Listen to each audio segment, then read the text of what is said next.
देखिए हम लोगों ने ट्रांजिस्टर लास्ट लेक्चर में खत्म किया था, बेसिक्स ऑफ ट्रांजिस्टर कर लिए थे, ठीक है। और ट्रांजिस्टर में मेन बातें यही है कि दो टाइप का ट्रांजिस्टर है, एनपीएन बोले या पीएनपी बोले, ठीक है।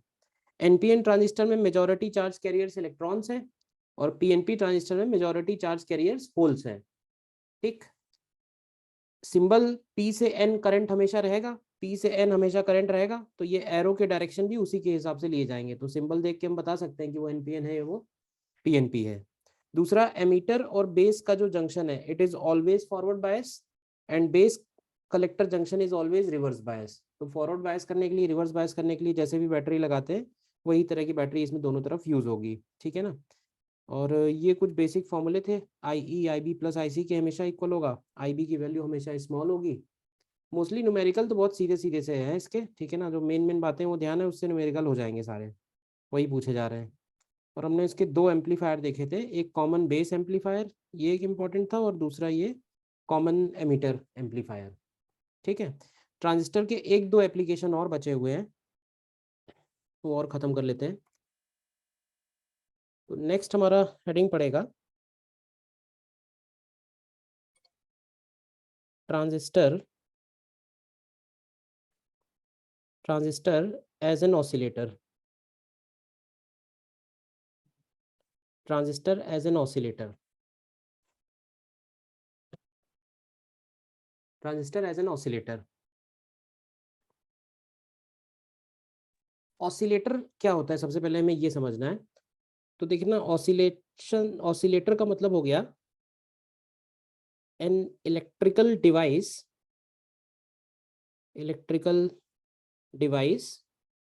which can produce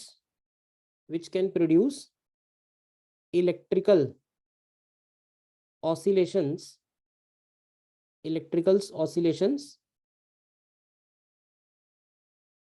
with the help of DC input. देखो ऑसिलेशंस की हमें जरूरत कहाँ पड़ती है, तो देखो ऑसिलेटर की जरूरत हमें सभी जगह पड़ेगी। जैसे हम लोगों ने, तुमने याद हो, हम लोगों ने पढ़ा है एम्पलीट्यूड मॉड्यूलेशन। तो एम्पलीट्यूड मॉड्यूलेशन में बात हुई थी कि हमें अपना जो बेस सिग्नल है उसको मिक्स करना पड़ता है कैरियर वेव के साथ। और कैरियर वेव जो होता है वो एक हाई फ्रीक्वेंसी वेव होता है। तो सपोज हमें वो हाई फ्रीक्वेंसी वेव मिलेगा कहाँ से, ठीक है ना। होता क्या है कि जो भी एसी हमारे पास प्रेजेंट में अवेलेबल है, एसी का फ्रीक्वेंसी 50 हर्ट्ज ही है, ठीक है ना। तो हम उसको स्केल अप स्टेप डाउन कर सकते हैं, बट उसकी फ्रीक्वेंसी में कुछ खास चेंज नहीं आएगा, 50 हर्ट्ज है तो ऐसे ही रहेगी। अगर हमें हाई फ्रीक्वेंसी की सिग्नल्स चाहिए, हाई फ्रीक्वेंसी का कोई इलेक्ट्रिकल सिग्नल चाहिए फॉर कैरियर वेव, तो that can be done with the help of a transistor, ठीक है। और हम यही देखना है इस पर्टिकुलर हेडिंग में कि ट्रांजिस्टर को एज एन ऑसिलेटर हम कैसे यूज करते हैं। तो पहला पॉइंट तो यही लिखा दिया है कि ऑसिलेटर का मतलब क्या है। ऑसिलेटर का सिंपल मतलब है कि वो कोई भी डीसी इनपुट के साथ, डीसी हम इनपुट कर रहे हैं और बदले में हमको इलेक्ट्रिकल ऑसिलेशंस मिल रहे हैं। इलेक्ट्रिकल ऑसिलेशंस जिस भी फ्रीक्वेंसी के हमें चाहिए उस फ्रीक्वेंसी के मिल जाएंगे। तो फर्स्ट पॉइंट इसमें आता है कि ट्रांजिस्टर कौन से कॉन्फ़िगरेशन में यूज होगा। तो ये बात पहले तो याद रखनी है कि is used in transistor is used in common emitter configuration. Transistor used in common emitter configuration, short में लिख सकते हैं सीई कॉन्फ़िगरेशन, ठीक है। ट्रांजिस्टर एज एन ऑसिलेटर के तीन पार्ट हैं, ठीक है। मतलब तीन पार्ट हैं जिसमें हम इसको समझेंगे। पहला पार्ट है जिसको हम लोग बोलते हैं टैंक सर्किट, ठीक है। दूसरा पार्ट है इसका एम्पलीफायर सर्किट,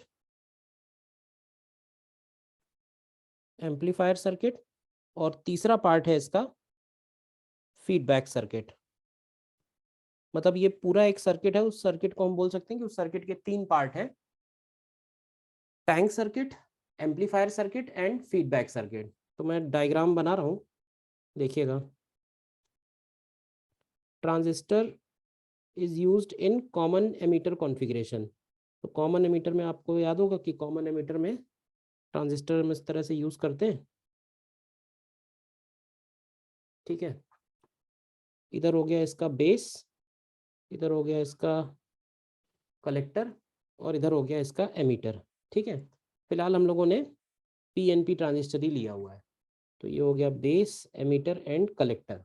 ठीक, तो याद करो इलेक्ट्रोमैग्नेटिक इंडक्शन चैप्टर में, इलेक्ट्रोमैग्नेटिक इंडक्शन चैप्टर में हम लोगों ने एक सर्किट पढ़ा था, एलसी सर्किट।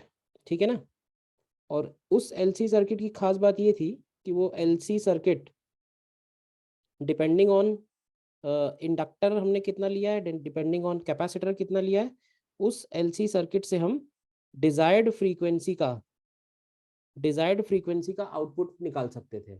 तो सपोज हमने एक एलसी सर्किट लिया है जिसका इंडक्टर एक हमने लिया है L1 और C है, और इसको हमने बेस और एमीटर के बीच में कनेक्ट किया हुआ है। ठीक है, देन इसके बाद मान लेते हैं इस ब्रांच में करंट हो गई IE, और इधर हो गई करंट IC, और कलेक्टर ब्रांच को हम लोग कनेक्ट करेंगे आउटपुट लोड रेजिस्टेंस में। तो इधर हो गया ये लोड रेजिस्टेंस, सर्किट मोर और लेस वैसे ही है। ठीक है, और इसको रिवर्स बायस बनाने के लिए हमें यहाँ पे हायर वोल्टेज का एक बैटरी लगेगा। तो ये हायर वोल्टेज का बैटरी, ठीक है, इसको हम लोग बोलते हैं VCC। ये हो गया RL, और RL के अक्रॉस हम लोगों को आउटपुट मिलेगा। ठीक है, तो ये हो गया V आउट। ठीक, अब है क्या, अब इस सर्किट को हमें करना क्या होता है, इसमें एक पार्ट और है।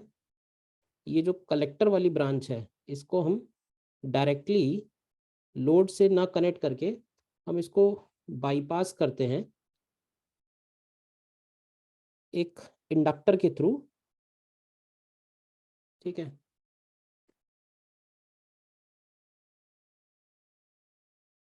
बना देता हूँ डायग्राम, देख लो पहले।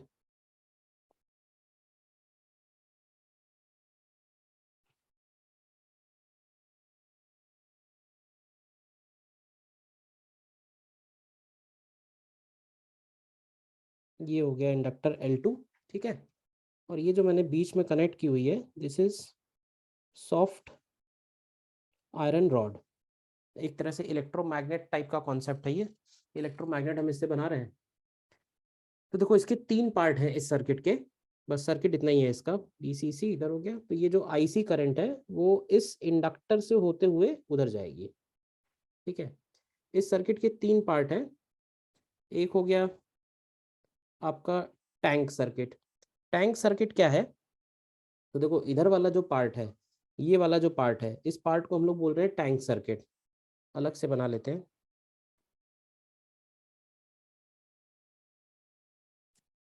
टैंक सर्किट अलग से बना लेते हैं। टैंक सर्किट में आपका एक इंडक्टर है, ठीक है, और एक कैपेसिटर है। टैंक सर्किट क्या करेगा, टैंक सर्किट एक तरह से हमको डिजायर्ड फ्रीक्वेंसी का ऑसिलेशन जनरेट करके देगा। ठीक है ना, ये हमको डिजायर्ड फ्रीक्वेंसी का ऑसिलेशन जनरेट करके देगा। अगर ये L1 है और ये C है, हम लोग मालूम है कि इसका नेचुरल फ्रीक्वेंसी कितना होता है, इसका नेचुरल फ्रीक्वेंसी होता है 1 अपॉन, याद है नहीं याद है, अंडर रूट ऑफ LC। तो ये L1C हो गया, या F0 की वैल्यू लिखें तो ये हो जाएगा 1 upon 2 pi root LC, L की जगह L1 लिया हुआ है। ठीक है, तो टैंक सर्किट बेसिकली एक LC ऑसिलेशन सर्किट है, जो हमको फॉर एनी पर्टिकुलर, मान लेते हैं कि सपोज हमने कैपेसिटर को इनिशियली चार्ज कर रखा है, तो अगर कैपेसिटर इनिशियली चार्ज है तो इस सर्किट में जो करंट फ्लो होगी, क्या वो करंट इस फ्रीक्वेंसी का करंट होगा। ठीक है ना, अब दूसरा पार्ट इसका है कॉमन एमीटर कॉन्फ़िगरेशन में जो हमने ट्रांजिस्टर को जोड़ रखा है। ये कॉमन एमीटर क्या करेगा कि जो भी हमको ऑसिलेशन यहाँ से मिलेंगे, मान लेते हैं कि वो ऑसिलेशन हमको स्मॉल एम्पलीट्यूड के मिलेंगे। ठीक है, तो उन स्मॉल एम्पलीट्यूड के ऑसिलेशंस को कॉमन एमीटर कॉन्फ़िगरेशन में हम लोगों ने एज एन एम्पलीफायर यूज किया हुआ है। ठीक है ना, एज एम्पलीफायर। तो एम्पलीफायर की तरह यूज करने का मतलब है कि जो भी इस पे इनपुट होगा वो उसको desired voltage gain, current gain जो पढ़ा था उसके हिसाब से वो उस पर्टिकुलर सिग्नल को इनहेंस कर देगा। और तीसरा पार्ट इसका है फीडबैक सर्किट।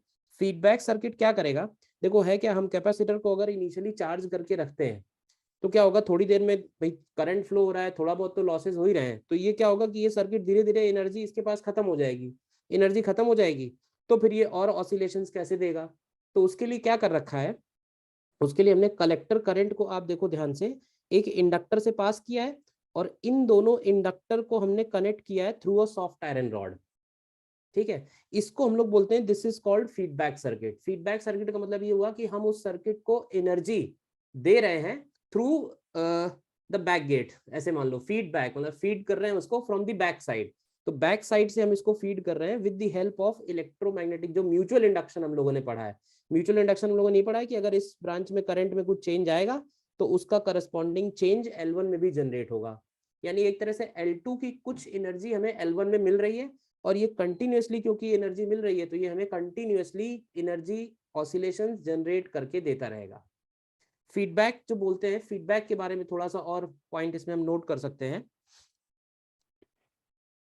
फीडबैक सर्किट के लिए कि इन feedback circuit fraction of output energy from collector branch, fraction of output energy from collector branch is given to tank circuit, ठीक है। अब ऐसे देखो, output voltage of common emitter configuration, output voltage of common emitter configuration is 180 degree out of phase, 180 degree out of phase with respect to input voltage. ये बात तो मालूम है ना, कॉमन एमीटर कॉन्फ़िगरेशन में जो आउटपुट है उसमें और इनपुट में 180 डिग्री का फेज डिफरेंस है। यानी यहाँ पे जो भी सिग्नल होंगे ये जब इसको इनहेंस करेगा तो इसमें 180 डिग्री का आउटपुट आ जाएगा, 180 डिग्री का फेज डिफरेंस आ जाएगा। अब ऐसे देखो, आपको याद हो अगर इसमें फैराडे लॉ में जो हम लोग बोलते थे ना, E2 is equal to minus of M di1 upon dt, मतलब कॉइल 2 में जो करंट या इंड्यूस्ड ईएमएफ आएगा वो कॉइल 1 के करंट और इंड्यूस्ड ईएमएफ माइनस साइन आ रहा था, तो वहां पे भी 180 डिग्री का फेज डिफरेंस आएगा। यानी क्या होगा कि दो बार 180 डिग्री का फेज डिफरेंस आने से क्या होगा, ये जो इस सर्किट को एनर्जी देगा वो इसी के फेज में देगा जिस फेज में उसको चाहिए। तो इस तरह के सर्किट को हम लोग बोलते हैं पॉजिटिव फीडबैक, मतलब इसके जो ऑसिलेशंस हैं उसी के अकॉर्डिंग इसको एनर्जी भी मिल रही है। तो ऐसा इसलिए हो रहा है क्योंकि पहले तो ये वाला जो आउटपुट है, मतलब ये वाली जो करंट है ये 180 डिग्री आउट ऑफ फेज है और उसको ये L2 से जब L1 में जा रहा है तो फिर से आपका फैराडे लॉ लग रहा है। फैराडे लॉ में लिखते हैं ना E2 equal to minus M d i by d t, तो वहां पे एक माइनस साइन आने की वजह से वो फिर से एक बार सिग्नल पलट जा रहा है। तो दो बार पलट रहा है सिग्नल, तो इसका मतलब ये सेम फेज में ही इसको फेड कर रहा है। तो सेम फेज में फेड हो रहा है, इसका मतलब इसको बोलते हैं पॉजिटिव फीडबैक। ठीक है, तो ये लाइन और लिख दे रहा हूँ, with respect to input voltage and due to mutual induction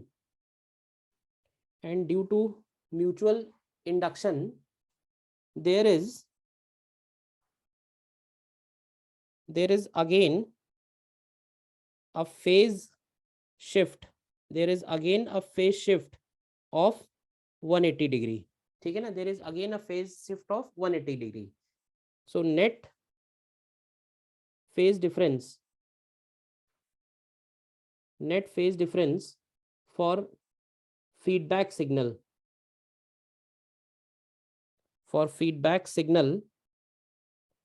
is 0, hence it is called positive feedback. हालांकि टैंक सर्किट और इस पे अभी आज तक तो कोई क्वेश्चन नहीं आया है, ठीक है ना, but it was in syllabus once upon a time, तो अभी बता दे रहा हूँ, छोटा सा ही है बस, ठीक है ना। सिंपल सा पॉइंट एक ये बोला है, कॉमन एमीटर कॉन्फ़िगरेशन में क्या होता है कि जो बेस करंट यानी ये वाली करंट का जो फेज होता है, जब ये करंट ऊपर जाती है तो ये वाली करंट नीचे जाती है, तो इन दोनों में 180 डिग्री का फेज डिफरेंस होता है। फिर हम इसी को इसमें दे रहे हैं और यहां से यहां हो रहा है, तो यहां से यहां फिर से 180 डिग्री का फेज डिफरेंस आएगा बिकॉज ऑफ म्यूचुअल इंडक्शन। तो जब 2 बार 180 डिग्री का फेज डिफरेंस आएगा तो अल्टीमेटली L1 को जो एनर्जी मिलेगी वो इसी के फेज में मिलेगी, इसीलिए इसको हम लोग बोल रहे हैं पॉजिटिव फीडबैक। क्लियर है फीडबैक वाला पॉइंट?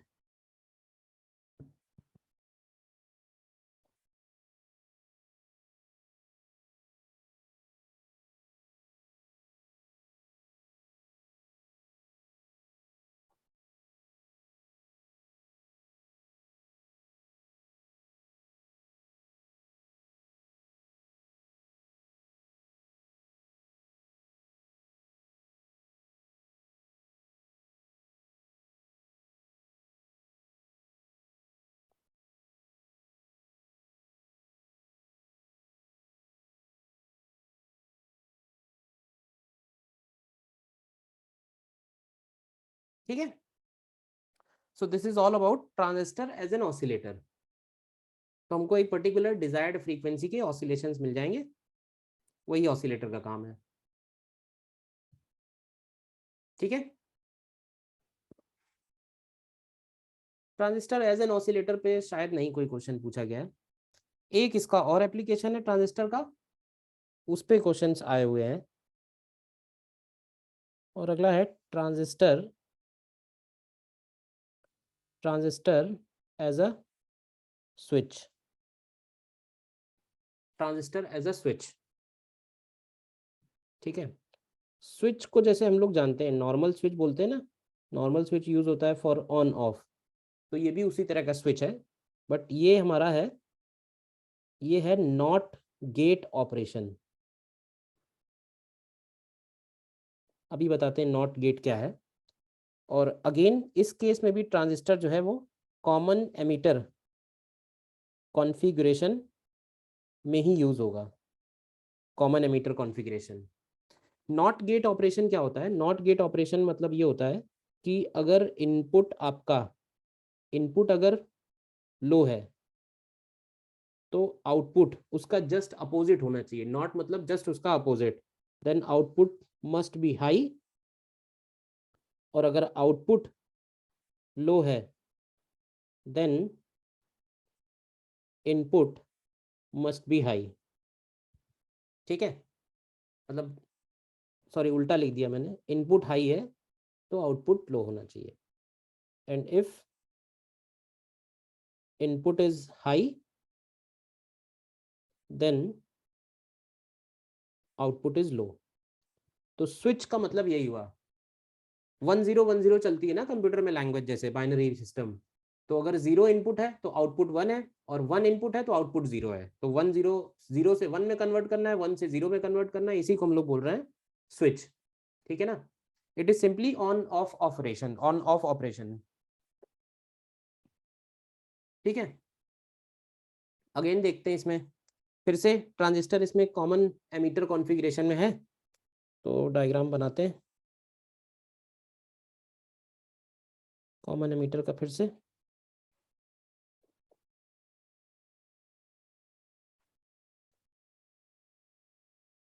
एनपीएन पीएनपी कोई भी ले सकते हो, एनपीएन ले लेते हैं, वो मैंने वही वही लिए हैं जो एक्चुअली दिए एनसीईआरटी में, बाकी केवल करंट का डायरेक्शन चेंज होगा एनपीएन और पीएनपी में, बाकी सब चीज़ें सेम है। ठीक है, इधर हो गया ये बेस एमीटर कलेक्टर। ठीक है, base emitter junction is forward bias, और क्योंकि ये एनपीएन है तो हम बेस का बैटरी इधर लगाएंगे। ठीक है, और इसको वेरिएबल लिया है let's say we B B. ठीक है, और इन दोनों के बीच का जो इनपुट है, मतलब बी और ई के बीच का जो वोल्टेज है, इसी को हम लोग बोलते हैं इनपुट वोल्टेज। इसको हम वी बी ई भी बोल सकते हैं या वी इनपुट भी बोल सकते हैं। यहाँ पे एक रेजिस्टेंस भी लगा देते हैं, अगर हमें स्विच की तरह यूज़ करना है तो। ये हो गया आर बी। ठीक है, आई बी का डायरेक्शन ये वाला होगा। ठीक है, ये डायरेक्शन हो गया आई ई का। अगेन आगे जाएं कलेक्टर में, तो इधर एक रेजिस्टेंस हो जाएगा, और क्योंकि इसको हमें रिवर्स बायस कर रखना है तो इस बार बैटरी इस तरह से रहेगी। ये हो गया V E E, sorry V C C, ये प्लस होगा ये माइनस होगा, और इसको हम लोग आरसी बोलेंगे, ठीक है ना। और ये वाला करंट इधर की तरफ होगा आईसी।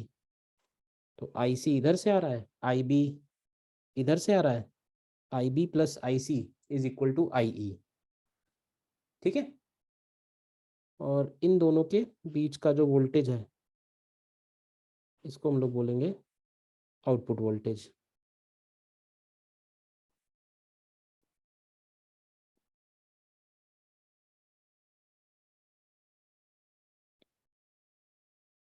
अब जरा इसमें एक चीज और समझना, क्योंकि अभी तक हम लोगों ने केवीएल केसीएल ज़्यादा नहीं किया है इस पे, इस सर्किट में हम लोग करेंगे। तो हम लोग क्या करेंगे, एक लूप ये वाला है और एक लूप ये वाला है, दो लूप है, और इन दोनों लूप में केवीएल लगाएंगे। केवीएल कैसे लगाएंगे, अगेन वैसे ही जैसे हम लोगों ने नॉर्मल करंट वाले चैप्टर में पढ़ रखा है, ठीक है। तो अब जैसे बताइएगा आप, यूजिंग केवीएल, अगर हम इस लूप में इधर से चल के इधर से चल के इधर से चल के इधर आ रहे हैं, इस लूप में एक बार घूम रहे हैं, तो केवीएल की इक्वेशन क्या बनेगी। मैं ऐसे बताता हूँ, जैसे इधर से जा रहे हैं तो पहले माइनस पड़ रहा है तो माइनस ही लिख दो, तो ये हो गया माइनस वी बी बी, ठीक है। फिर करंट के डायरेक्शन में जा रहे हैं, रेजिस्टेंस को क्रॉस कर रहे हैं, तो ये हो जाएगा plus I B R B, देखिए ध्यान से। और क्योंकि हम बी से ई की तरफ जंप कर रहे हैं तो ये वाला वोल्टेज हो जाएगा plus V B E equal to 0। बोलिए, पहला पॉइंट इसमें, फर्स्ट पॉइंट, ठीक है। तो यहाँ से अगर हम वी इनपुट को बोल रहे हैं हम लोग वी बी ई, तो वी बी ई की वैल्यू अगर लिखें तो ये हो जाएगा V B B minus I B R B, इसको इक्वेशन 1 बोल देते हैं, ठीक है। इसी तरह से इस लूप में अगर बढ़े, देखिए ध्यान से, इस लूप में अगर हम बनाएंगे, तो अगर हम इस लूप में इधर से चलते हैं, एक ही बात है, इधर से चलेंगे तो क्या पड़ेगा, minus V C C plus I C R C and plus V C E equal to 0। और वी सी ई को हम लोग वी आउटपुट बोल रहे हैं, तो वी आउट हो जाएगा V C E equal to V C C minus I C R C, ये हो गई इक्वेशन 2। पहले आप ये दोनों इक्वेशन बताइए, इसमें कोई दिक्कत है तो बताइए।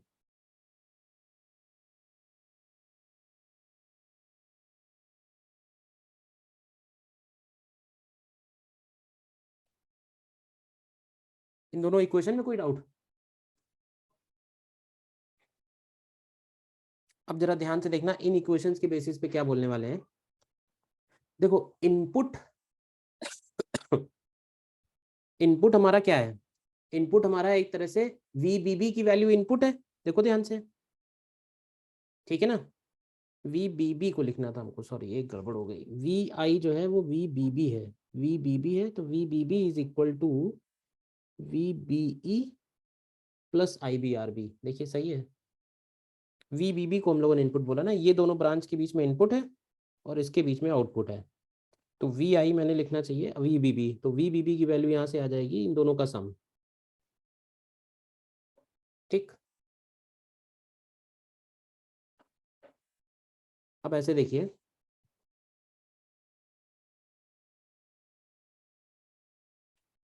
इफ वी बी बी क्या, वी आई बोल दो, if V I is less than 0.7 volts, यानी कि लो है। देखो जब तक बेस एमीटर जंक्शन जब तक फॉरवर्ड बायस नहीं होगा, तब तक एक तरह से ट्रांजिस्टर ऑन ही नहीं होगा। और ट्रांजिस्टर ऑन नहीं होने का मतलब है कि सारे के सारे करंट जीरो। भाई डायोड में हम लोगों ने देखा था ना, डायोड में जो फॉरवर्ड कैरेक्टरिस्टिक्स थी, तो ये एक वोल्टेज था ना, इस वोल्टेज के बाद ही करंट फ्लो करना शुरू हुआ था। तो जैसे सिलिकॉन डायोड अगर लिया हुआ है, सिलिकॉन है, तो 0.7 वोल्ट से ज्यादा वोल्ट लगाने पे ही ये ग्राफ आगे बढ़ेगा, उसके पहले ये जीरो ही है। तो इस रीजन में हम ट्रांजिस्टर को बोलते हैं कि this is the cut off region. और कट ऑफ रीजन का मतलब है कि ट्रांजिस्टर अभी ऑन ही नहीं हुआ है, ट्रांजिस्टर ऑफ स्टेट में है। तो अगर वी आई की वैल्यू 0.7 से कम है, यानी इस बैटरी को हमने 0.7 से कम लिया हुआ है, तो ये base emitter junction forward bias नहीं होगा। फॉरवर्ड बायस नहीं होगा तो एक तरह से ट्रांजिस्टर कट ऑफ मोड में है, ठीक है ना, हेंस कट ऑफ मोड। और कट ऑफ मोड में सारे के सारे करंट जीरो होंगे।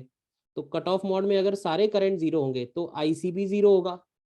अब अगर आईसी जीरो होगा तो जरा बताओगे कि आउटपुट वोल्टेज किसके बराबर आ रहा है? आउटपुट वोल्टेज जिसको हम लोग वीसीई बोल रहे हैं, इक्वेशन 2 से देखिए तो ये वीसीसी के बराबर आएगा, और वीसीसी दैट इज हाई। तो देखिए हमारा वो वाली पॉइंट सेटिस्फाई हो रहा है ना, कि इनपुट अगर लो है तो देखिए आउटपुट हाई आ गया, इनपुट लो है तो आउटपुट हाई आ गया।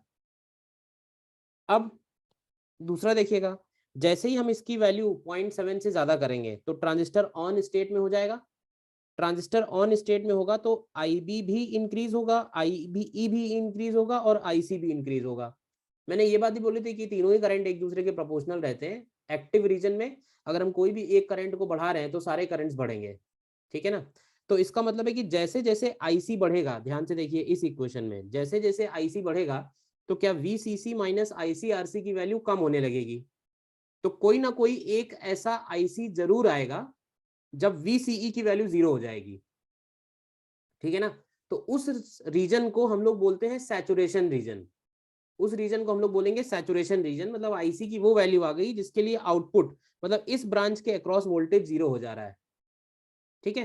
तो दूसरा पॉइंट इसमें ये लिखेंगे कि when VBB is increased, when VBB is increased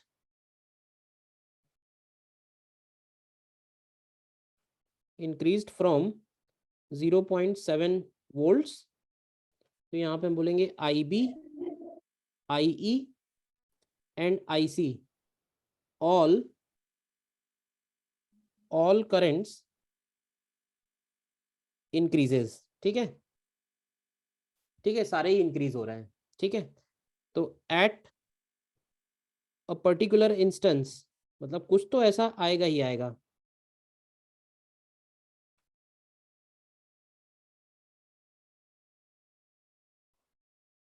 when VI जब हाई होगा, मतलब ये वो सिचुएशन होगा when and VCC minus ICRC is equal to zero, यानी कि जो आउटपुट है वो लो हो जाएगा।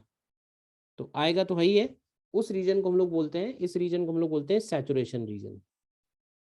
ट्रांजिस्टर के तीन रीजन है, cut off region, active region और सैचुरेशन रीजन। तो सैचुरेशन रीजन, एक्टिव रीजन और कट ऑफ रीजन, इन तीनों को अगर हम एक कर्व से दिखाना चाहें तो उससे भी ऐसे दिखा सकते हैं। सपोज ये हो गया, इधर की तरफ हो गया हमारा V इनपुट, इधर की तरफ हो गया V आउटपुट, ठीक है। और ये तीन रीजन में कर्व बना सकते हैं इस तरह से। तो देखो स्टार्टिंग के इस रीजन में आउटपुट वोल्टेज हाई है, ठीक है। उसके बाद ये वैल्यू डिक्रीज हो रही है, ठीक है। और उसके बाद जो वी आई है वो एक पर्टिकुलर वैल्यू के नीचे आ गया। तो ये वाला जो रीजन है दैट वाज कट ऑफ। ये वाला एक्टिव रीजन है। एक्टिव रीजन वो रीजन है जिसमें हम ट्रांजिस्टर को एज एन एम्पलीफायर यूज करते हैं। Normally transistor is used in active region. और ये वाला रीजन हो गया सैचुरेशन रीजन, ठीक है ना। तो सैचुरेशन रीजन में आप देख रहे हो आउटपुट की वैल्यू कम हो जा रही है, कट ऑफ रीजन में आउटपुट की वैल्यू हाई है। So this is what a not gate. Not gate का मतलब है इनपुट हाई तो आउटपुट लो, और इनपुट लो तो आउटपुट हाई। एक बार देख लीजिए, बताइए कुछ डाउट है तो।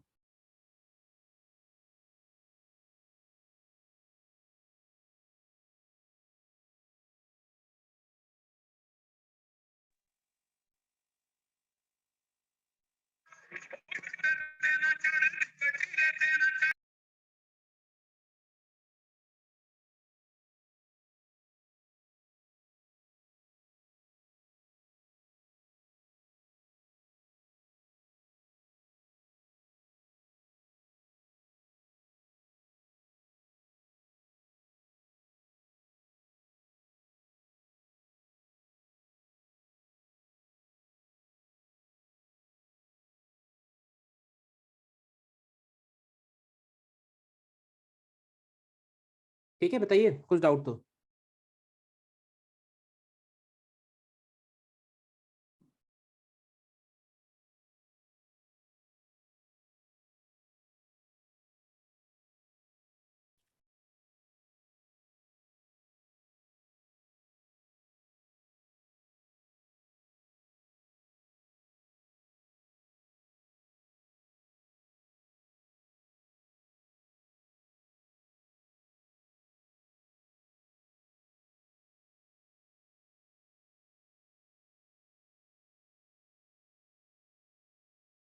ठीक है, तो सेमीकंडक्टर्स में इतना ही है, दैट्स ऑल। अब इसमें एक पार्ट और बचा हुआ है, अगेन वो भी इम्पोर्टेंट है, वो भी कर लेते हैं। Logic gates and its realisation.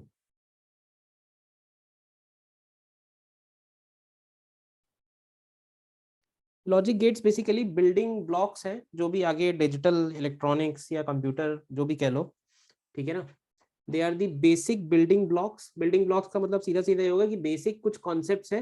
मतलब एक पर्टिकुलर गेट, जैसे अभी हम लोगों ने एक नॉट गेट देखा है, तो नॉट गेट का सीधा सीधा बाइनरी है कि अगर हम 1 इनपुट रख रहे हैं तो आउटपुट उसका 0 है, 0 इनपुट रख रहे हैं तो आउटपुट 1 है। तो इसी तरह से अलग अलग गेट्स हैं, अलग अलग गेट जो है अलग अलग रूल्स फॉलो करते हैं, और हम कई सारे गेट्स को मिक्स करके हम अपने डिजायर्ड इनपुट पे डिजायर्ड आउटपुट पा सकते हैं। डिजिटल में ही सारा का सारा यूज होता है, तो सब सारी चीजें 1 0 1 0 में ही चलती हैं। 1 मतलब हाई हो गया, 0 मतलब लो हो गया, ठीक है ना। तो यहाँ पे 2 3 तरह के गेट्स हैं जो हमें स्टडी करने हैं। जैसे सबसे पहले देखते हैं इसमें हम लोग, सबसे पहला गेट है बेसिक गेट में, वो है एंड गेट, ठीक है।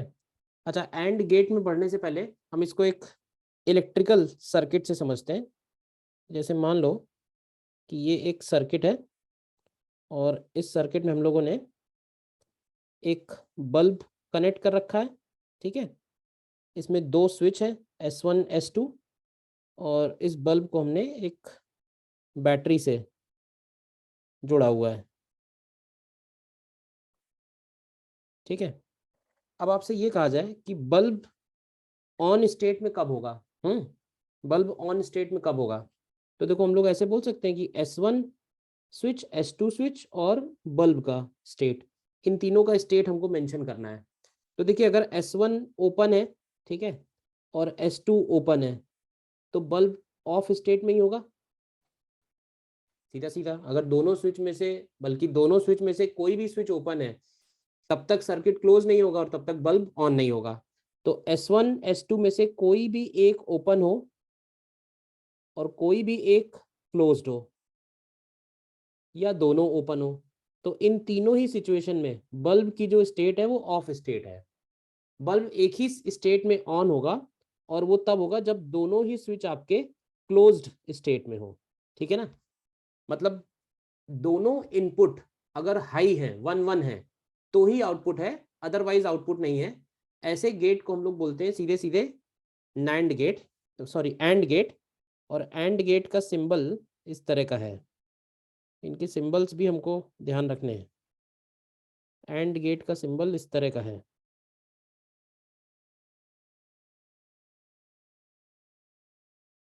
ठीक है। ये हो गया ए, ये हो गया बी, ए और बी इसके इनपुट टर्मिनल है, और ये हो गया इसका सी विच इज द आउटपुट। इसके आउटपुट को हम लोग रिप्रेजेंट करते हैं ए इंटू बी से, मतलब इस तरह से लिख देते हैं ए इंटू बी, मल्टीप्लीकेशन टाइप से। तो ए, बी और सी को अगर लिखें, तो अगर ए और बी दोनों 0 है तो भी सी 0 है, ए 0 है बी 1 है तो भी सी 0 है, ए 1 है बी 0 है तो भी सी 0 है, लेकिन ए और बी दोनों 1 1 है तभी 1 है। तो इसको हम लोग बोलते हैं, this is called truth table of AND gate, truth table of AND gate. देखिए ध्यान से, this is the truth table of AND gate, याद रहेगा, ठीक है। दूसरा गेट आते हैं, दूसरा है और गेट। और गेट कैसा होगा, और गेट के लिए भी अगर हम इलेक्ट्रिकल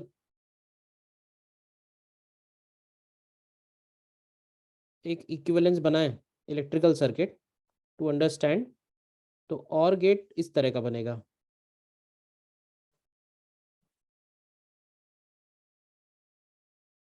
इधर हम लोगों ने एक बैटरी कनेक्ट कर रखी है।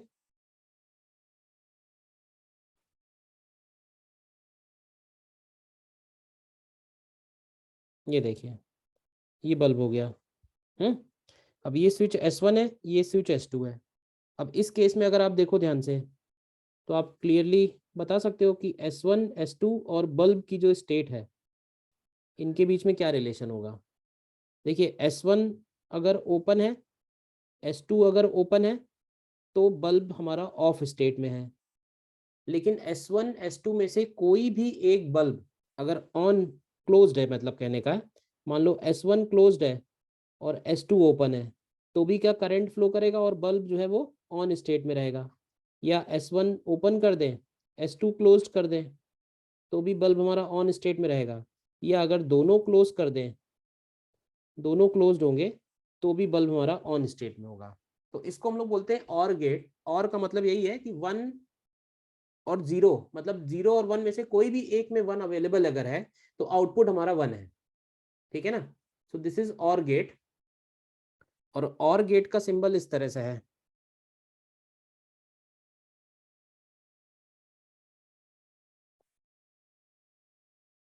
और गेट का सिंबल इस तरह से है। ये दोनों इनपुट हो गए, A एंड B, और ये इसका आउटपुट हो गया C।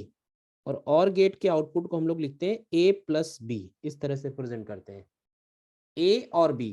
और इसकी अगर हम लोग ट्रुथ टेबल बनाएं, तो सीधे सीधे बोल सकते हैं कि अगर दोनों जीरो हैं तभी जीरो है, अदरवाइज दोनों में से एक भी अगर 1 है, तो आउटपुट हमारा 1 आएगा। ठीक है ना। तो ये हो गया हमारा ट्रुथ टेबल ऑफ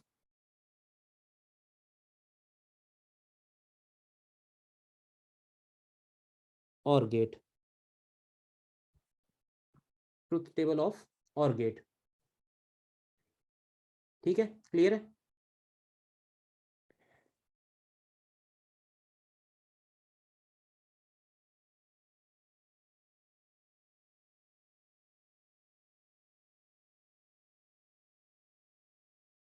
और थर्ड हमारा बेसिक गेट्स है। 3 बेसिक गेट हैं और 2 यूनिवर्सल गेट्स हैं। थर्ड गेट है नॉट गेट। नॉट वही है जो हम लोगों ने अभी ऊपर देखा था। ठीक है। तो अगेन इसका भी आप सिंबल याद रखो, सीधे सीधे सिंबल और इसकी वर्किंग। नॉट गेट को हम इस तरह से रिप्रेजेंट करते हैं। नॉट गेट में सिंगल इनपुट है और सिंगल आउटपुट है, मतलब इनपुट अगर ए है, तो इसका आउटपुट लिखते हैं हम लोग ए बार। ठीक है ना। मतलब ए और ए बार, यानी इनपुट अगर 0 है तो आउटपुट 1 है, इनपुट अगर 1 है तो आउटपुट 0 है। ठीक है ना। इसको हम लोग, इसको भी इलेक्ट्रिकल सिग्नल से बना सकते हैं इस तरह से। मान लो कि ये हमने एक स्विच बनाया है और बल्ब को इस स्विच के साथ ही पैरेलल में जोड़ दिया है।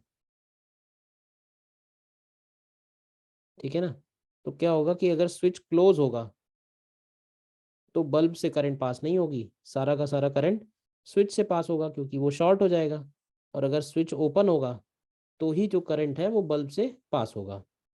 ये स्विच हो गया और ये बल्ब हो गया। तो यहाँ पे बोल सकते हैं स्विच और बल्ब में, स्विच अगर ओपन है तो बल्ब ऑन है, और स्विच अगर क्लोज्ड है तो बल्ब ऑफ है।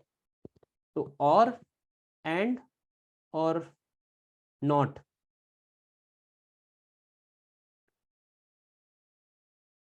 ये 3 बेसिक गेट्स हैं। ठीक है। और इन्हीं बेसिक गेट्स को मिक्स एंड मैच करके हम और भी गेट्स बना सकते हैं। इसके अलावा 2 बेसिक गेट्स, अगर कभी कोई कहेगा बेसिक गेट्स, तो बेसिक गेट्स हमारे यही 3 है। एक हो गया और एंड नॉट। ठीक है। और एक वर्ड यूज करते हैं यूनिवर्सल गेट्स। यूनिवर्सल गेट्स इसलिए क्योंकि यूनिवर्सल गेट्स की मदद से हम लोग कोई भी गेट बना सकते हैं। तो नॉर और नैंड 2 यूनिवर्सल गेट्स हैं। नॉर का सीधे सीधे मतलब है कि ये और प्लस नॉट है, और नैंड का मतलब है ये एंड प्लस नॉट है। ठीक है। तो इनके सिंबल भी बहुत सीधे सीधे से हैं। जैसे नॉर गेट में क्या, और गेट में क्या होता है, और गेट में ये सिंबल रहता है और इसमें आगे इस तरह से ये एक सर्कल बना देते हैं तो इट बिकम्स नॉर गेट। तो नॉर गेट का आउटपुट कैसा लिखेंगे, तो देखो ये अगर ए है और ये अगर बी है, ध्यान से समझिएगा, अगर ये ए और बी है तो इसका आउटपुट आता है, और गेट का आउटपुट होता है ए प्लस बी, लेकिन क्योंकि ये नॉर है तो इसका आउटपुट हो जाएगा ए प्लस बी का बार। बताइए, और इसका आउटपुट कैसा लिख सकते हैं, इसकी ट्रुथ टेबल कैसी बनेगी, तो देखो अगर एंड गेट होता, और गेट होता सॉरी, तो 0 0 में आउटपुट 0 होता, लेकिन नॉट लगा हुआ है तो ये 1 हो जाएगा। इसी तरह से अगर ये 0 1 होता तो और गेट में आउटपुट होता 1, लेकिन ये उसका नॉट कर देगा तो ये 0 हो जाएगा। अगर ये 1 0 है तो ये भी 0 हो जाएगा, और अगर ये 1 1 है तो अगेन 1 1 का आउटपुट और में 1 ही आएगा, तो इसमें आउटपुट 0 आ जाएगा। देखिए ध्यान से, तो ये हो गया कौन सा गेट, ये हो गया नॉर गेट। और इसी तरह से नैंड गेट है, AND plus NOT is AND gate, ये हो गया एंड, और एंड के आगे इस तरह से छोटा सा सर्कल बना दे रहे हैं तो ये हो गया नैंड। तो ये ए हो गया, ये बी हो गया, और इस सी को हम लोग लिखते हैं ए इंटू बी का बार, मतलब ए इंटू बी का बार, तो ये हो गया नैंड। नॉर और नैंड हमारे लिए यूनिवर्सल गेट्स हैं, इनकी हेल्प से हम और कोई भी गेट जनरेट कर सकते हैं। तो नैंड में क्या होगा, 0 0 में एंड होता तो 0 आता, नैंड है तो 1 आएगा। 0 1 में भी एंड होता तो 0 आता, क्यों भाई, एंड होता तो 0 आता, नैंड है क्योंकि, तो इसमें आएगा 1 के इक्वल। अगेन 1 0 होता, एंड में 0 आता, इसमें आएगा 1, और अगर ये दोनों में 1 दे रहा है तो ये 0 दे रहा है। तो नॉर और नैंड ये दो और हमारे लिए इंपॉर्टेंट है। एक्चुअली बस इतने ही गेट हैं, ये 5 गेट हैं जिसमें आपको ठीक से स्टडी करनी है, ठीक है ना। बाकी एक्सक्लूसिव और एक्सक्लूसिव नॉर ऐसे करके और भी सारे हैं गेट, तो वो देख लेना, देखने का मन हो तो बुक में, बट जरूरत नहीं पड़ेगी मुझे लगता है, ठीक है ना। एक एक पॉइंट और इसमें नोट कर लो, basic expressions for basic expressions for Boolean algebra. मतलब ये जो 1 और 0 की मैथ्स है, इसी को हम बूलियन एल्जेब्रा कर रहे हैं, कह रहे हैं। और लॉजिक गेट्स में इसको हम कैसे यूज करेंगे, क्या होता है ना, बूलियन एल्जेब्रा को यूज करके फिर हमें क्या है, ट्रुथ टेबल बार बार नहीं बनानी पड़ेगी, हम लोग डायरेक्ट आउटपुट भी लिख सकते हैं बहुत सारे गेट्स का, अगर कोई कॉम्बिनेशन दिया हुआ है तो इसमें देखिए बूलियन एल्जेब्रा में क्या क्या पॉइंट है। पहला बेसिक रूल हो गया कि कोई भी इनपुट को अगर हम 0 के साथ और लगाएंगे तो वही सेम टू सेम इनपुट आ जाएगा। मतलब इसका कहने, इस एक्सप्रेशन का कहने का मतलब ये है कि 1 प्लस 0 भी 1 होगा और 0 प्लस 0 भी 0 होगा, यानी a प्लस 0 को हम a लिख सकते हैं। इसी तरह से अगर a इंटू 0 है तो a इंटू 0 को क्या लिखेंगे, a इंटू 0 को क्या लिखेंगे, बता सकते हैं। a इंटू 0 बनेगा 0, करेक्ट, a इंटू 0 हो जाएगा 0। और इसी तरह से बताइएगा, अगर a प्लस a बार करेंगे तो क्या मिलेगा। अब कुछ लोगों ने हो सकता है कंप्यूटर्स ले रखा होगा या पहले ले रखा होगा, तो उनको तो बहुत आसान आसान होगा ये, ठीक है ना।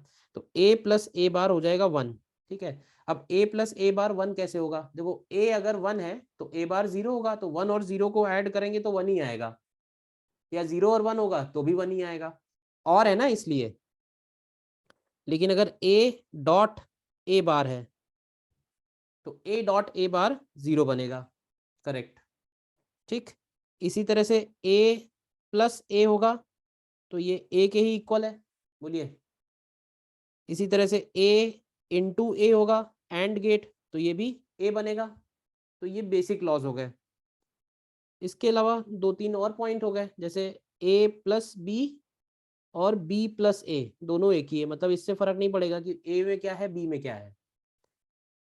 इसी तरह से a इंटू बी और b इंटू ए, ये भी एग्जैक्टली सेम बनेंगे, ठीक है। इसी तरह a plus b plus c अगर है तो हम इसको ऐसे भी लिख सकते हैं कि a प्लस बी और प्लस सी, मतलब पहले उसको प्लस कर लो और सी को बाद में प्लस करो। या फिर a into B plus C जैसे है तो ये हो जाएगा a into B plus A into C. ये सारे एसोसिएटिव लॉ, डिस्ट्रीब्यूटिव लॉ, ये सब बोले जाते हैं। हो सकता है इसमें आपने मॉडर्न अलजेब्रा में आ रहे होंगे ये। और एक पॉइंट इसमें और है, called D Morgan's theorem. And D Morgan's theorem में दो एक्सप्रेशन है। पहला एक्सप्रेशन है कि अगर a प्लस बी का होल बार है, तो a plus B whole bar is also equal to A bar into B bar, बार बार वेक्टर लग जा रहा है, ए बार इंटू बी बार। और a इंटू बी का अगर होल बार है तो it can be written as A bar plus B bar. तो इन दोनों को भी हम यूज करेंगे कई जगह, ठीक है ना। कुछ क्वेश्चन करके देख लेते हैं, कुछ क्वेश्चंस करके देख लेते हैं।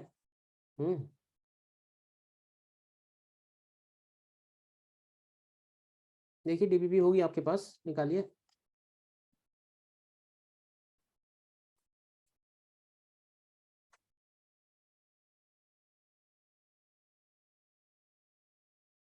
मतलब बहुत सारे क्वेश्चन है, गिनती नहीं है क्वेश्चंस की, कोई भी उठा लो।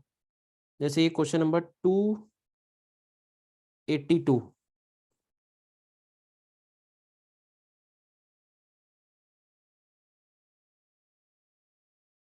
तो हमें इसका ट्रुथ टेबल बनाना है।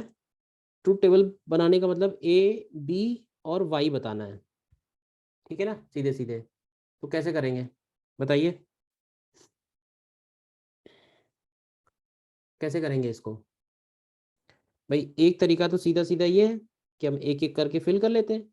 बेसिक तरीका कि ए जीरो बी जीरो। अब ध्यान से देखना, अगर ए जीरो है और बी जीरो है तो इसका मतलब एंड गेट में दोनों तरफ जीरो जीरो जा रहा है, तो जीरो जीरो का आउटपुट जीरो आएगा। और इस नॉट गेट में जब जीरो जा रहा है तो ये वन आएगा। तो अगर यहाँ जीरो है और यहाँ वन है तो आउटपुट वाई में वन आएगा। मतलब इसको करने के लिए आपको सिर्फ गेट्स का बेसिक पता होना चाहिए, बस इसके लिए बूलियन अलजेब्रा की जरूरत नहीं है। तो वाई की वैल्यू क्या हो गई, वन। इसके बाद अगर हम ए को जीरो ले रहे हैं, बी को वन ले रहे हैं, तो देखिए बी को वन अगर लेंगे तो बी को वन लेंगे तो ये वन रहेगा, लेकिन ये अभी भी जीरो ही रहेगा और ये जीरो हो जाएगा। तो जीरो जीरो में वाई की वैल्यू जीरो आ रही है तो ये जीरो आ रहा है। फिर इसी तरह से ए को वन लें, बी को जीरो लें, तो अगर हम ए को वन ले रहे हैं, बी को जीरो ले रहे हैं, तो एंड गेट में वन और जीरो जाएगा तो जीरो आएगा, और ये जीरो जाएगा ये वन आएगा, तो ये फिर से वन आ रहा है, ठीक है। और अगर ए और बी दोनों वन वन है, तो देखिए ए और बी अगर दोनों वन वन है तो एंड से वन आएगा, यहाँ से जीरो जाएगा और ये फिर से वन आएगा। तो ये 1011 करके ऑप्शन आ जाएगा, देख लो। 0110, तो 1011, 1011, तो देखो ए ऑप्शन करेक्ट है।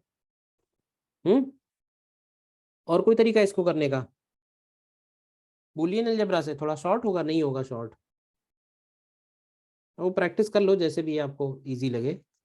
बूलियन अलजेब्रा से अगर बोलेंगे तो इसको ऐसे बोल सकते हैं, ये हटा दो भाई, इस पे ये ए है, ये बी है, ये बी है, तो बी जब नॉट में जा रहा है तो बी बार हो जा रहा है, और यहाँ पे आ रहा है ए इंटू बी आ रहा है। ए इंटू बी।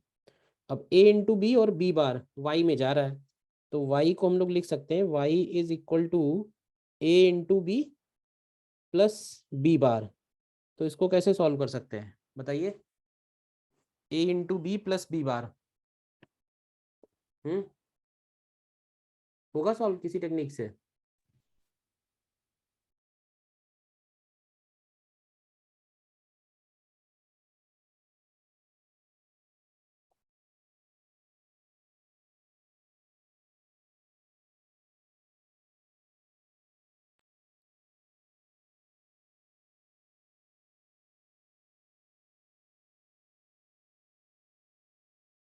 हम्म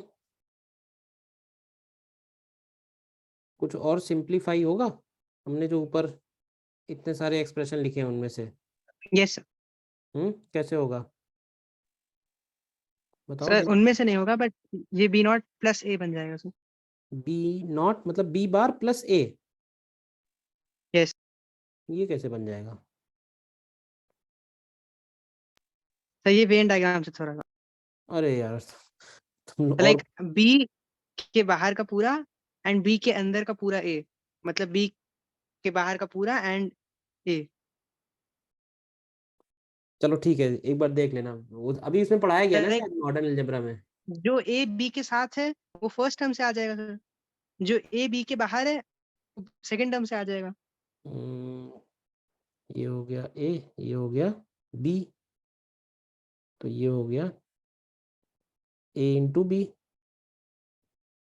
और इसमें ऐड करना है हमको बी बार। तो क्या बचेगा? तो बी बार प्लस ए। हाँ बट काम मतलब हल्का तो नहीं हुआ ना। हम्म मतलब इसके इक्वल लिख सकते हैं, ठीक है चलो आ जाएगा इससे भी। और देख लेना जिसमें जो प्रैक्टिस लगे वो तुम कर लेना प्रैक्टिस। अब क्वेश्चन बहुत सारे हैं, बस ये इम्पोर्टेंट है।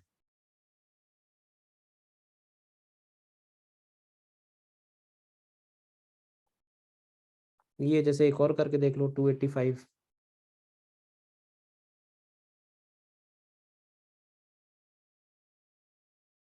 कोई कोई होते हैं जिसमें एक्सप्रेशन जल्दी से सॉल्व होके थोड़ा आ जाता है, अलग अलग होंगे क्वेश्चन, ट्राई करना।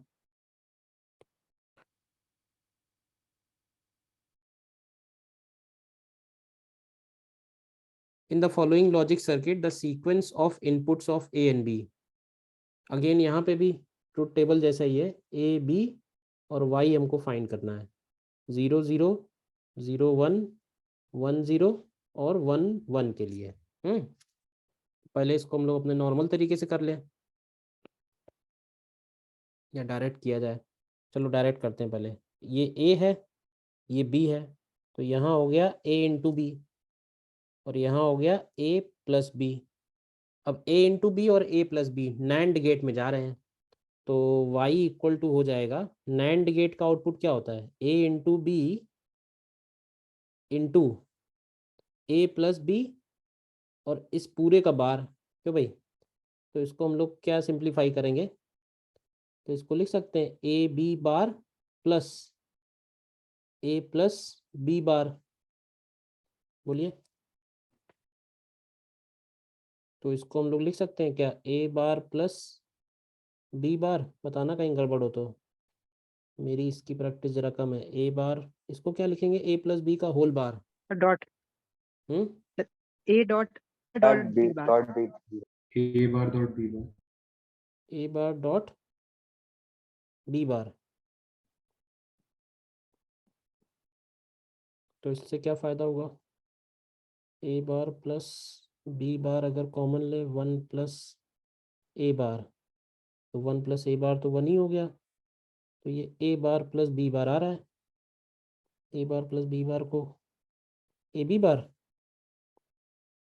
हम्म no sir, A bar plus B bar वही आंसर है। हाँ मतलब ए बार प्लस बी बार ही हो जाएगा। तो ए बार प्लस बी बार क्या बनेगा वाई, तो देखिए ए बार 1 हो गया, बी बार 1 हो गया, प्लस है, तो ये 1 ही बनेगा। 0 1 में भी 1 ही बनेगा, 1 0 में भी 1 ही बनेगा, 1 1 में ये 0 बनेगा। तो एक तरह से नॉर गेट बन रहा है ना ये। 1 1 1 0, क्यों? ये पूरा जो बना हुआ है ये नॉर गेट ही तो हो गया ना एक तरह से। नहीं नॉर नहीं हुआ, ए बार प्लस बी बार है, अलग टाइप का हुआ। 1 1 में 0 सर आएगा, नाइन है ना। नैंड हो जाएगा। नैंड बनेगा। नैंड भी नहीं बन रहा, नैंड, हाँ नैंड बन जाएगा, वही तो लिखा था मैंने, equal to A B bar. ठीक बात है, सही है ना? तो कई बार वो बूलियन से भी इजी हो जाएगा। और देख लो,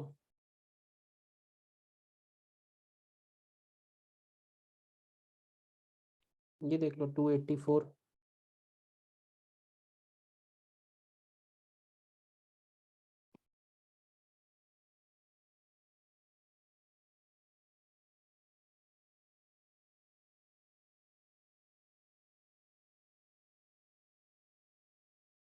अब जैसे ये ए है, ये ए है, ये ए है, ये बी है, ये बी हो गया, ये बी हो गया।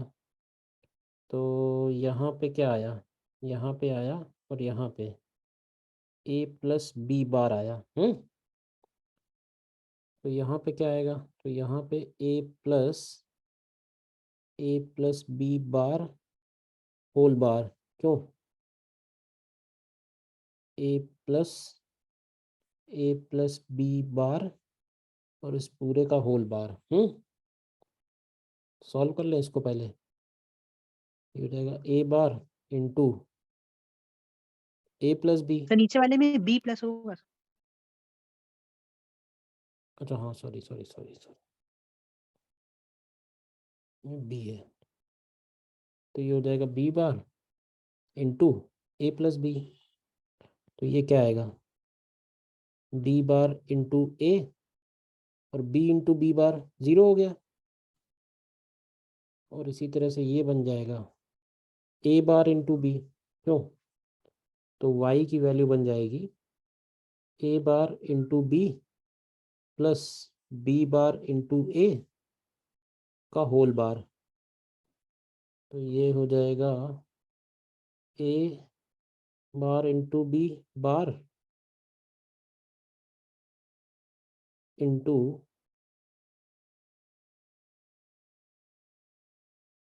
B bar into A bar. क्या आ रहा है देखो जरा,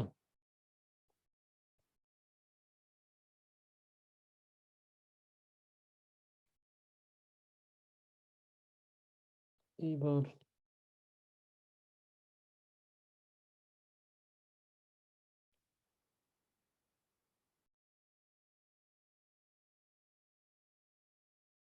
ए बार 0 हो गया। तो ये A into B plus B bar into A bar, ये आ रहा है A into B plus B plus B bar into A bar.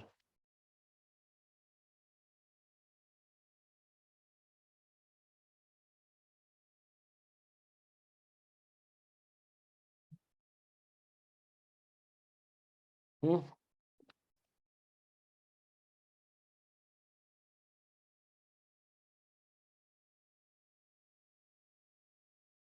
Correct.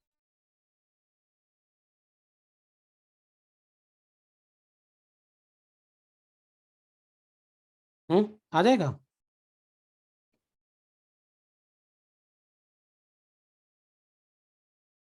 ठीक है, कर लेना आप इसकी प्रैक्टिस लॉजिक गेट की।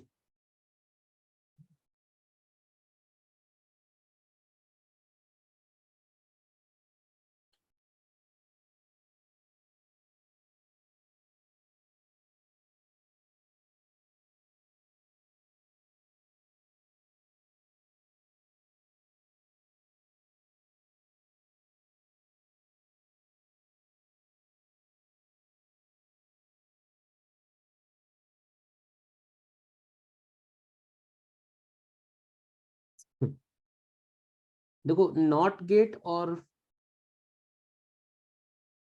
नॉट, नॉर, एंड, नैंड और गेट, ये सारे गेट हमको डायोड और ट्रांजिस्टर से भी बताने हैं कि किस तरह से बनेंगे।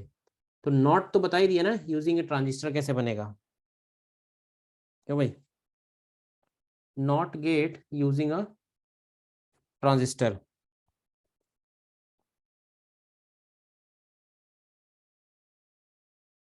एक पॉइंट और आ जाएगा इसमें, रियलाइजेशन यूजिंग डायोड्स एंड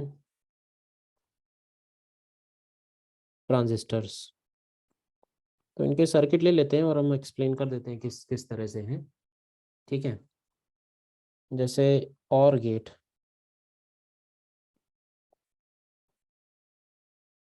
और गेट देखिए यूजिंग डायोड कैसे रहेगा।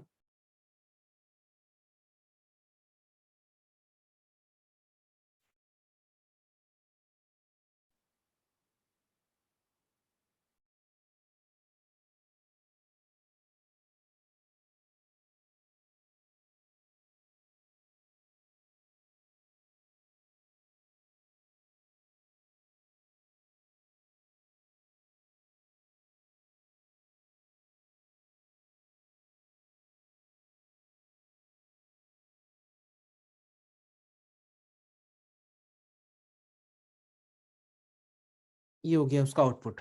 अब देखो अगर ए और बी में से हम कोई भी हाई रखते हैं, ये वाला पॉइंट जो आउटपुट है इसी को हम लोग आउटपुट बोल रहे हैं। अगर हम ए और बी में से कोई भी हाई रखते हैं, ये वाला पॉइंट नॉर्मली कनेक्टेड है अर्थ से। अर्थ से कनेक्टेड मतलब यहाँ का पोटेंशियल 0 है, ये कोई भी रेजिस्टेंस हो सकता है। अगर इनमें से हम कोई भी हाई रखते हैं तो क्या होगा कि करंट इधर फ्लो करेगा, और जब इसमें करंट फ्लो करेगा तो ऐसे सीधे सीधे बोल सकते हैं कि पॉइंट सी का जो वोल्टेज है वो बेसिकली आई आर के इक्वल होगा। तो अगर आई की वैल्यू 0 है, आई की वैल्यू अगर 0 है तो आउटपुट 0 है, और अगर आई नॉन 0 है तो आउटपुट की वैल्यू हाई हो जाएगी। नॉन 0 आउटपुट मतलब हाई हो गया। तो ये सिंपली डायोड की हेल्प से और गेट हो गया, with the help of diode और गेट हो गया। इसी तरह से ट्रांजिस्टर्स की हेल्प से देखो, ट्रांजिस्टर की हेल्प से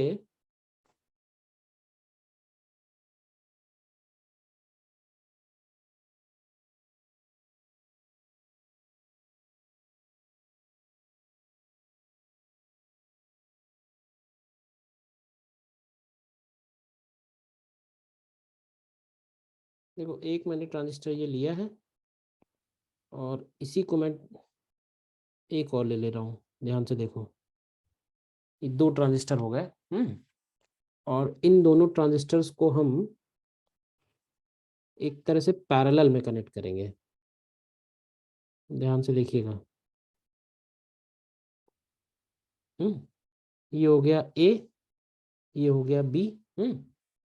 ये दोनों पॉइंट इसके कनेक्टेड हो गए, और इस पॉइंट को कनेक्ट कर देते हैं अगेन रेजिस्टेंस के थ्रू अर्थ से। तो ये वोल्टेज 0 हो गया, और इस ब्रांच में करंट अगर आई है तो ये वाला पॉइंट हम लोग आउटपुट बोल रहे हैं। अगेन आप देखो ध्यान से, तो आउटपुट की वैल्यू आई आर के इक्वल होगी। अब आई का किस कंडीशन में होगा, तो आई उसी कंडीशन में होगा जब ये ट्रांजिस्टर एक्टिव स्टेट में होगा। ठीक है ना। और इसको हम कनेक्ट कर देंगे हायर से, यानी एक तरह से +6 वोल्ट मान लेते हैं सपोज। तो ये हमेशा हायर है। ये हमेशा हायर का मतलब है कि इसका जो C E common emitter configuration type ही है। तो ये जो सीई है ये तो हमने रिवर्स बायस बना रखा है इस डायरेक्शन में करंट के लिए, इसको हाई कर रखा है। लेकिन जब तक ये हाई नहीं होगा, जब तक बेस आपका हाई नहीं होगा, तब तक ये ट्रांजिस्टर ऑन स्टेट में आएगा ही नहीं। और अगर ट्रांजिस्टर ऑन स्टेट में नहीं आया तो सारे करंट 0 होंगे, यहाँ पे कुछ भी वोल्टेज लगा लो। ठीक है। तो इन दोनों में से क्योंकि पैरेलल में लगा रखा है तो कोई भी एक ऑन होगा अगर, तो इस ब्रांच में करंट आ जाएगी, इस ब्रांच में करंट आ जाएगी तो ये आई आर का आउटपुट दे देगा। तो ये सीधे सीधे हो गया ट्रांजिस्टर और गेट, ट्रांजिस्टर और गेट। ठीक है। अब सेम टू सेम देखना ध्यान से, ट्रांजिस्टर और गेट को ही मैं कॉपी कर लेता हूँ।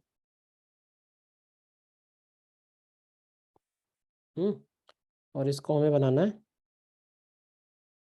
Nor gate. तो नॉर गेट बनाने के लिए हम लोग क्या करेंगे, आउटपुट यहाँ पे नहीं लेंगे। ये पॉइंट हमारा आउटपुट नहीं बनेगा। इस बार हम इस पॉइंट को तो डायरेक्टली अर्थ से कनेक्ट करेंगे,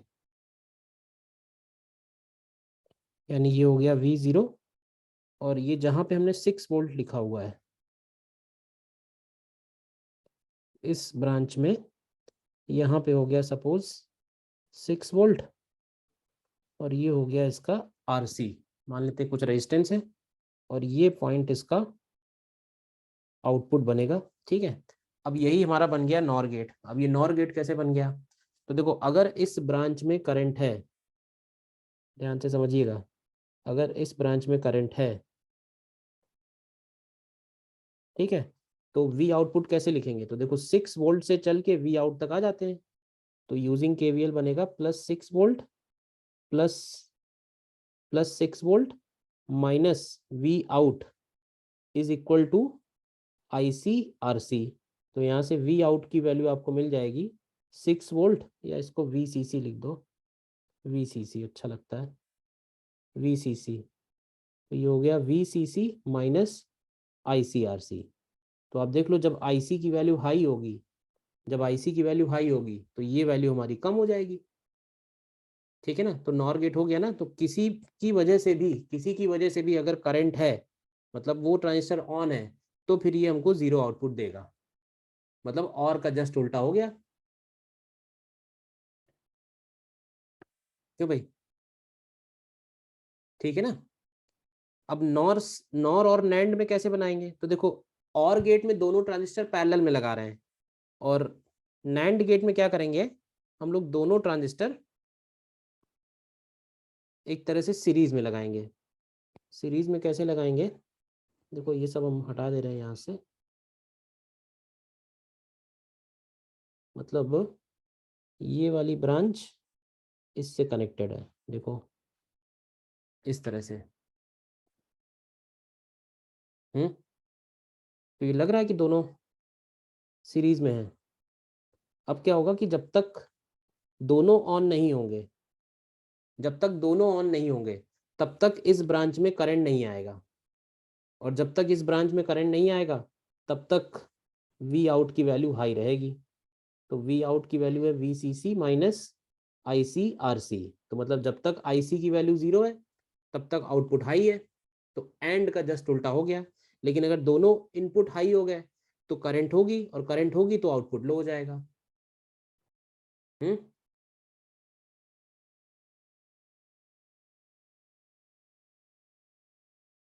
ठीक है ना, बताइए। यस। ये कौन सा बनाया मैंने, ये हो गया नैंड गेट।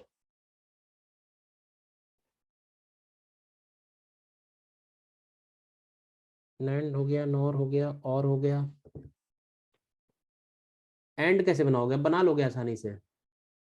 दोनों ट्रांजिस्टर को अगर आप एक तरह से सीरीज में लगाइए, एंड कैसे बनेगा, एंड भी यही हो जाएगा। इसी को फिर से कॉपी कर लो, बस उसमें क्या करना होगा, उसमें हमें आउटपुट नीचे लेना होगा।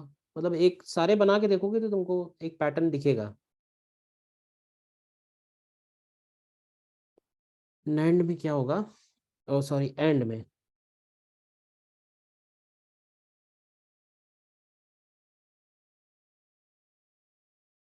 एंड में हम लोग आउटपुट इधर लेने वाले हैं। तो इधर वाला रेजिस्टेंस हटाओ, ये आउटपुट हटाओ, बाकी सब वैसे ही है। इधर एक रेजिस्टेंस, और इसको कनेक्ट करेंगे अर्थ से, ये हो गया आर। और इस ब्रांच में अगर करंट होगा, तो ये हमारा आउटपुट हो गया। तो हमारा आउटपुट की वैल्यू हो जाएगी आई सी आर, देखो। तो अगर करंट होगा तो आउटपुट हाई होगा, और करंट नहीं होगा। करंट कब तक नहीं होगा, जब तक दोनों ट्रांजिस्टर ऑन नहीं होंगे। दोनों ट्रांजिस्टर ऑन होने के लिए ये वाले पॉइंट हाई हाई पे जाने चाहिए। तो एक आध बार इनका ये भी आया है कि भाई देख के बताओ फिगर में कि कौन सा गेट है ये। हम्म, जैसे ये वाला देख के बता सकते हो कौन सा गेट होगा, 289।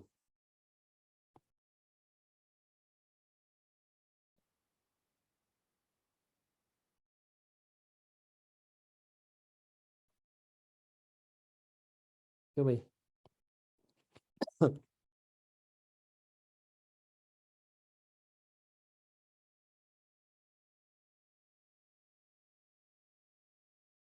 क्यों भाई, कौन सा गेट है ये।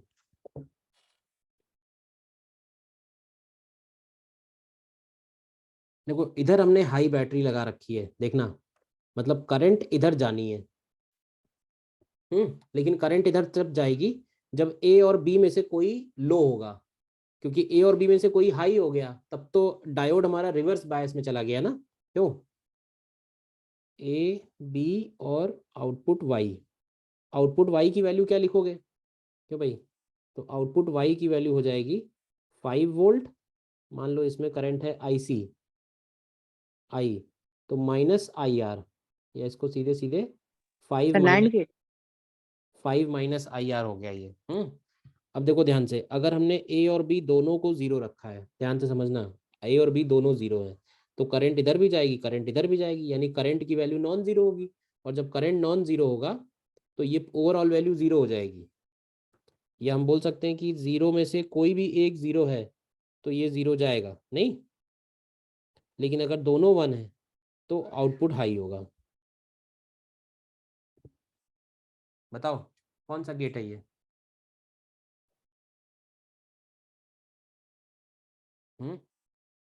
एंड गेट हुआ ना, नैंड कैसे हुआ? जल्दबाजी नहीं करो, बस ध्यान से समझ के करो।